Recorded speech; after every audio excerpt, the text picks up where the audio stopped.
Today is about control. Who holds the levers over this technology, and how long can any one hand keep its grip? You'll see various actors reaching for those levers recently and now, such as the government pulling 2 AI models offline as happened last week, a chip deal announced from a political podium, a scramble to hire the handful of people who carry these breakthroughs in their heads. But underneath every one of them, watch the other thing. The capability itself refusing to stay where it's put. Robotics capability leaping forward in under a year, a Nobel-winning breakthrough walking out one lab's door and into another. The grip keeps tightening, but the thing inside it keeps slipping free. By the end, I think you'll see which one is actually winning. Now let's get into it. A week ago, the US government pulled 2 of Anthropic's most capable AI models offline and called it national security. This week, the same office is calling the company a model citizen, and that reversal is the whole story. So here's where this sits right now. About a week ago, as you'll remember, a Commerce Department order took Claude Mythos 5 and Fable 5 offline worldwide. Now, Mythos is the more cyber-capable tier, and Fable 5 is the consumer model. An episode of the Century Report from earlier this week walked through the hardest moment of that standoff, the NSA's conclusion that the guardrails could be stripped, and the White House demanding that Anthropic make the model jailbreak-proof before it came back. Security researchers said that is a bar that cannot be met, and that was the wall. Now it seems that wall is coming down. The president told Axios that the company had behaved very responsibly, and that he wouldn't move to shut it down while the US is beating China. That's a quote.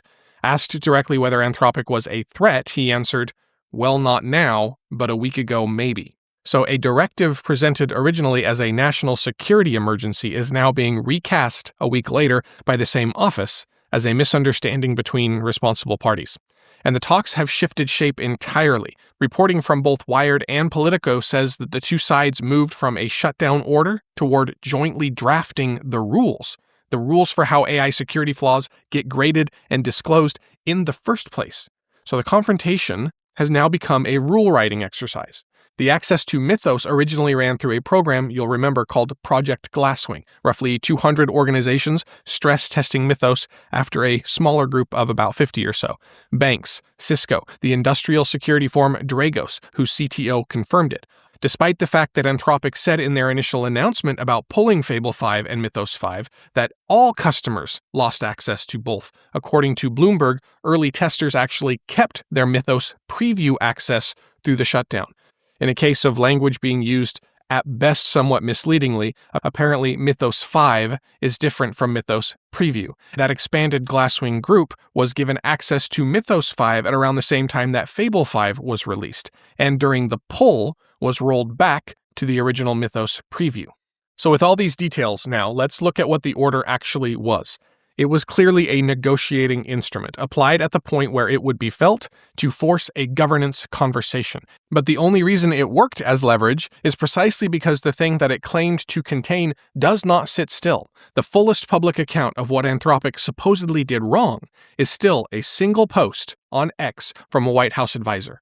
And as one observer put it, at no point did the government clearly state what Anthropic ever did wrong. So let's state this really plainly. A shutdown framed as a kill switch turned in a week into both sides writing a shared rulebook. The most durable outcome of these fights, therefore, isn't a model pulled offline. It's a standing negotiation that has to keep reforming because the capability underneath it never settles. Now, there's a deeper look at this in today's Century Report if you want to check that out. But let's shift to the layer underneath the models, the silicon, into 2 moves in 1 week, both aimed at the choke points that everyone assumed the AI era would funnel through. By the administration's account, Apple has agreed to work with Intel to design and build chips in the United States. Intel's stock jumped 10% at this announcement to a new record, capping a 464% gain over 12 months to a market cap around $608 billion. That's the announcement. But now here's the caveat that has to ride alongside it. This came from a political podium, not from the companies. Apple and Intel have not confirmed these terms. Neither has responded to Reuters. And the government, by the way, holds a 10% stake in Intel, with the documented habit of framing partnerships before the contracts are actually signed. So treat this deal as a claimed outcome until Apple and Intel say so themselves. The framing wrapped around it, though, is domestic control as a strategic asset. The same America First logic that runs through export controls. U.S. soil, U.S. supply chains presented as a prize. That is the administration's angle, and it's the same instinct that pulled the two AI models offline last week, as we just talked about. But look at what's driving the actual move underneath the framing. Apple's interest in Intel comes from TSMC.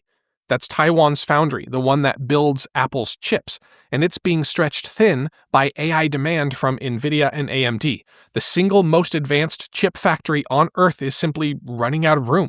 And that is a real constraint, whoever takes credit for the response. And the same week there was a second move. Amazon's AI chief, Peter DeSantis, disclosed the company is in talks to sell its custom Trainium chips to other companies' data centers.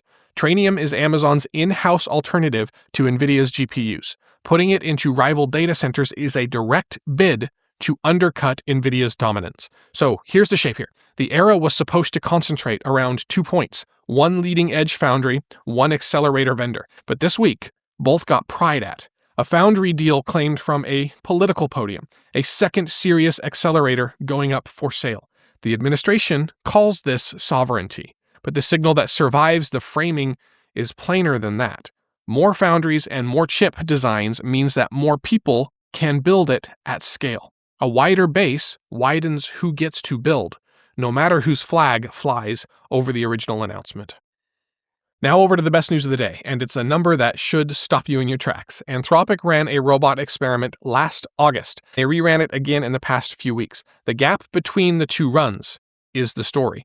In the original, in late August, Anthropic ran Project Fetch. This is two teams of researchers, not robotics experts, racing to program a quadruped, a robot dog. The job was connect to its sensors, write the control software, get it to detect and retrieve a beach ball. One team had Claude's help, and one team was left with the open internet and their own wits. The Claude-assisted team, of course, got further and faster, but the model on its own, it couldn't even get past step 1. It couldn't even connect to the machine at all. That was less than a year ago. The most recent run was phase 2. Claude Opus 4.7, working with no human collaborator at all, completed those same tasks far faster than even the fastest human team managed in the original run. More than 18 times faster than the team that had Claude the first time, this time just Claude on its own. And it wrote about 1/10 of the code to get there.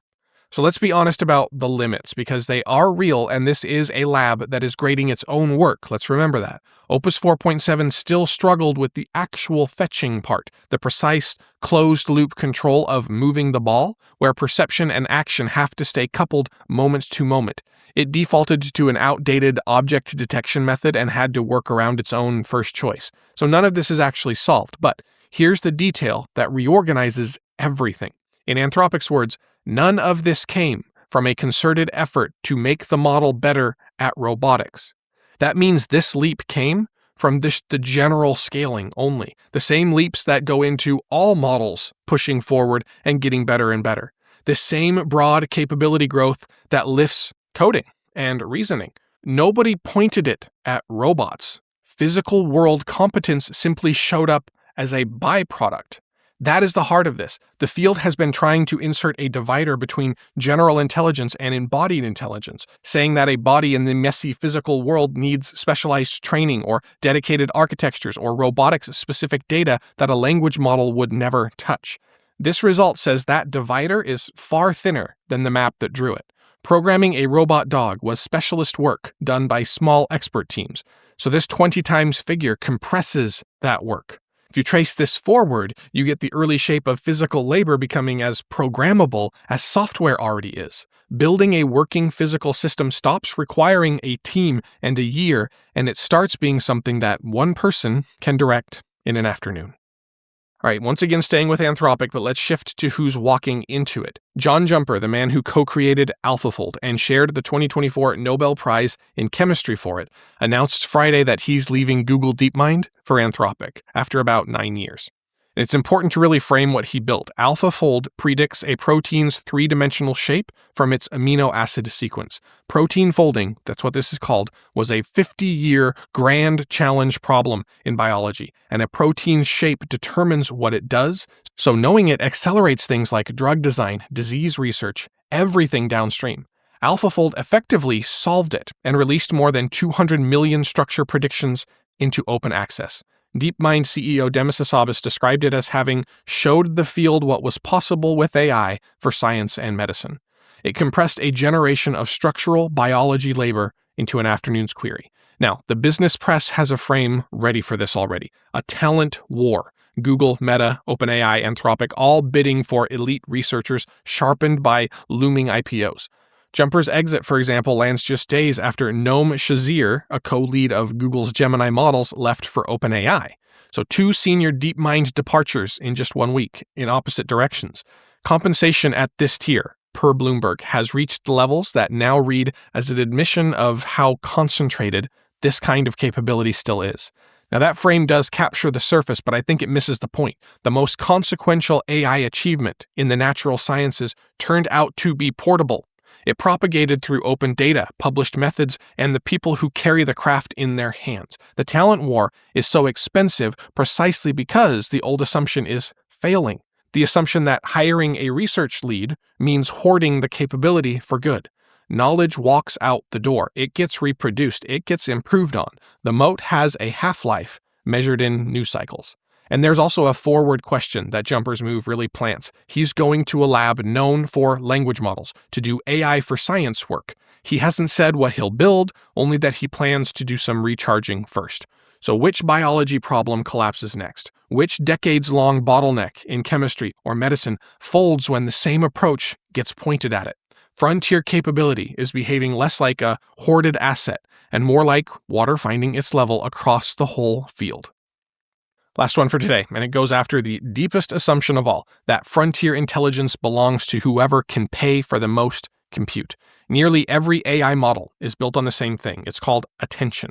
A transformer running dense attention multiplies the number assigned to each word piece by every other word piece in the passage. Tokens. You've heard of this before. So a 10,000 word passage kicks off on the order of 100 million or so separate multiplications. Double that length and the cost roughly quadruples. That quadratic expansion is the deep reason that AI burns so much power and money as it burns through these tokens. And it's the reason that capability has tracked whoever can afford the most compute. Now, a Miami startup called Subquadratic says that it has routed around that tax. Its model, SubQ, replaces dense attention with sparse attention, computing only the word relationships that actually carry meaning instead of all of them. Now, the approach itself isn't really new, but the results are what's notable. When the company came out of stealth last month with really thin evidence, the skepticism was, of course, open. That's why we didn't cover it, for example. One engineer called it either the biggest breakthrough since the Transformer or AI Theranos, meaning real breakthrough or simply vaporware. So the company commissioned an independent evaluation from the testing firm Appen, which is a long-established name and which is why its sign-off does carry weight. And the results backed the core claims. By the company's own figures, SubQ processes up to 12 times as much text at once, and it uses far less energy. And on tasks like coding, at least per that company's commissioned evaluation, it roughly matches leading models from Google DeepMind, OpenAI, and Anthropic. And in the words of Apple's Janine Sinanon Singh, that validated their architecture.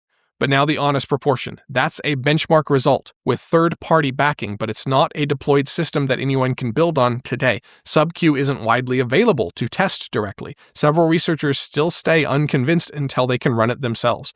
And the match is, of course, task-specific, coding on one commissioned evaluation. So let's not stretch this to it matches the frontier across the board. But if you put it next to Mamba state space models and the Tufts neurosymbolic work, you've got a widening field of routes to capability that don't lean on ever bigger compute budgets. The CEO, Justin Dangle, put his marker down.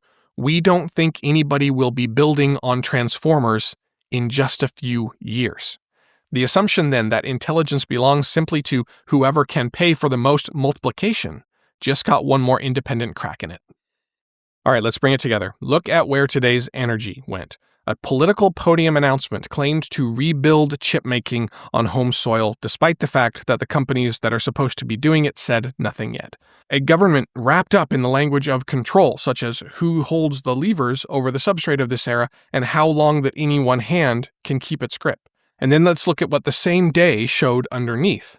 The chip choke points got pried at from two directions at once. The man who built AlphaFold carried it across an institutional line the way that knowledge always eventually walks. A startup with outside backing said that the compute tax that made intelligence expensive isn't permanent. So here's the through line. Every one of these control moves is real, and everyone is straining against the same fact. The capability doesn't stay where it's put. Claude learned to control a robot dog on its own in under a year, something that used to take expert teams, and nobody had even aimed it at robotics. One of the people principally behind the protein folding breakthrough that was AlphaFold is bringing his knowledge to other places to continue to propagate across the whole field. A cheaper path to frontier-grade work just also got that independent stamp in SubQ.